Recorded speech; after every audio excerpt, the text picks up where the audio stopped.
সাধারণ ছাত্রদের ছিল। পরবর্তীতে এখানে জামাত শিবির ও দলের যে ক্যাডাররা এরা হচ্ছে এখানে ঢুকেছে। এই আন্দোলন এখন একটি সরকার বিরোধী আন্দোলনে পরিণত হতে চলেছে। আমরা এই আন্দোলনকে আমি ব্যক্তিগতভাবে আন্দোলনকে বয়কট। তুমি গতকাল আন্দোলনে ছিলা? হ্যাঁ। তাহলে এই আন্দোলনে কি জামাত শিবির ক্যাডাররা ঢুকে গেছিল, ছাত্র দলের ক্যাডাররা ঢুকে গেছিল? আমরা সে হয়েছে।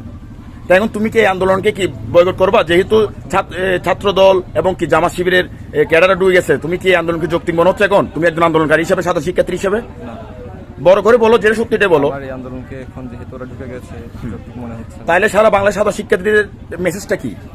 এটা হচ্ছে আপনারা হচ্ছে আন্দোলন থেকে সরে আসুন।